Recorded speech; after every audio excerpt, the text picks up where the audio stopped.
ऐसा रिज़क अता कर मौला जेड़ा रिज़क हलाल भी होवे। ऐसा करम कमाओ आका हर मंगता खुशहाल भी होवे। और जिस दे मैशर दे विच सोना सानू फिर उठावे रब्बा, सानू उस गरोह विच रखी जिंदे विच बिलाल भी होवे। अस्सलाम वालेकुम सज्जनों बेलियो मित्रों, की हाल चाल है? मैं थोड़ा दोस्त मुहम्मद अली खिज़र, तुसी वेखदे पियो अपना चैनल पंजाबी वसेब। अज एक थोड़े नाल गल शेयर करनी, तो थोड़े कोलों फैसला करवावना है कि फैसला तुसी करना है। एक कुछ चंद दिन पहले का जनाब ये वाक़या है, चंद दिन पहले की एक गल है कि यह जी सड़क उत्ते मैं जा रहा, ये है कब्रस्तान वाली सड़क। और चंद दिन पहले एक दोधी नूं जनाब इस सड़क उत्तों या के कब्रस्तान के नज़दीकों कुछ पैसे मिले और उस आके मस्जिद के अंदर ऐलान करवा दिता कि मैनू कुछ पैसे मिले ने, जिस बंदे दे पैसे वो आके जनाब मेरे को निशानियां दस के लै सकता है। जनाब मुख्तलिफ लोग वो कोल गए, हर बंदे ने आख्या कि पैसे साढ़े ने। जो निशानियां दसन तो जनाब निशानियां तो पूरे ना उतरन, थोड़े पैसे दसन तो जनाब वो वापस आ जावन। वो हर बंदे दो दी एको गल करे कि तुसी पैसे लै जाओ, दे जिम्मेदार बन जाओ। अगर कोई इहदा भाईवाल बन गया तो उन्होंने तुसी पैसे दे देना, या जिहड़ा भी जवाब देना होवे तुसी उन्होंने जवाब दे देना।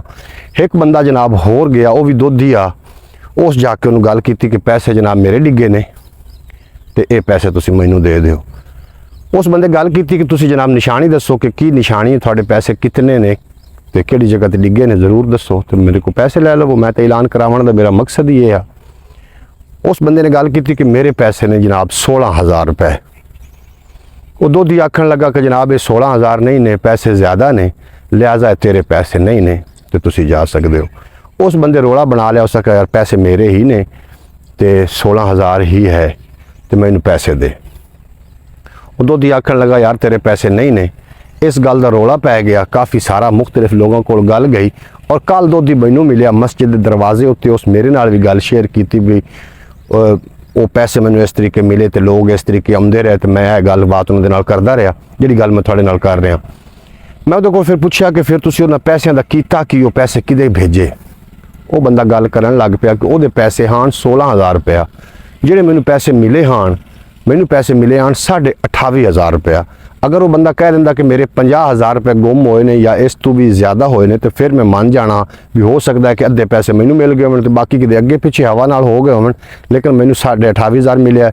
और वो बंदा दावेदार है कि मेरा 16,000 रुपये डिग्गा है। उस बंदे ने की काम किया, पिंड दे एक मुअज़्ज़ज़ बंदे नूं पैसे दे दिते कि अगर कोई इहदा भाईवाल बन जाए तो उन्होंने पैसे दे देना, अगर भाईवाल ना बने तो जनाब पैसे तुसीं जिथे मर्जी इस्तेमाल कर लेना। और वो जो मुअज़्ज़ज़ बंदा उस पिंड का, उन्हें की काम किया कि मस्जिद दा दरस बन रहा, छोटी मस्जिद दा दरस, उस सारे पैसे उठा के दरस नूं दे दिते। हुण अजे तक रोला जनाब जारी और सारी है। उस बंदे नूं भी धमकियां आ रही ने कि तू अगर पिंड नूं आया तो मैं तेरा बड़ा बुरा हशर करना है। जिहड़े बंदे दे दावेदार है कि मेरे पैसे गुम होए ने, बंदा वो भी शरीफ है, नेक बंदा है, और मैं उनके नाल काफ़ी मतलब मेरी मुलाकात भी हो चुकी है।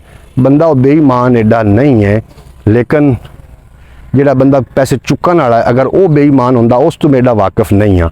अगर वो बंदा बेईमान होंदा तो वो फिर ऐलान क्यों कराइंदा, सवाल तो ये पैदा होंदा है, उन्हें फिर ऐलान नहीं कराना चाहिए, वो सारे पैसे अपने आप कोल रख लेंदा। हुण इस गल ने कन्फ्यूजन पैदा की हुई है। जिहड़ा बंदे दे पैसे गुम होए ने, एक बंदा मैनू मिलिया, होर बजुर्ग बंदा मिलिया, उन्हें को मैं पूछा, मैं क्या भी ए फलां बंदे का जिहड़ा है वो रोला चल रहा है, तो उस बंदे मैनू दस्या कि वो हकीकत च पैसे गुम होए ने। जिहड़ा बंदा उठावन वाला है उस मस्जिद नूं क्यों दिते ने, और उस बंदे उन्होंने पैसे क्यों नहीं हटाए। और जिहड़ा बंदा दावेदार है कि पैसे मेरे ने, उन्हें फिर पैसे 16,000 होता है तो उन्होंने मिले है 28,000। फिर मेरे सामने मौकफ आया कि उस बंदे ने कुछ पैसे कोलों रला लए ने। तुसीं की आखदे हो, दोवां विचों किहड़ा सच्चा है किहड़ा झूठा है? अजे तक ये केस जेरे बहस है। जनाब कॉमेंट बॉक्स में अपनी राय का इजहार जरूर करना। मैं उम्मीद करना कि तुहानूं सारी गलबात समझ आ गई होनी है। थोड़ा मेरा रब रखा, मिलते हैं किसी नवे व्लॉग। अपना ख्याल रखना, दुख सुख वंडते रहना। दुख सुख वंडन नाल, दुख वंडन नाल घटते ने और खुशियां वंडन नाल वधियां ने। लै यार हवाले रब दे मेले 4 दिनां दे। उस दिन ईद मुबारक हो सी जिस दिन फिर मिलांगे। फी अमान अल्लाह। थोड़ा मेरा रब रखा। पाकिस्तान जिंदाबाद।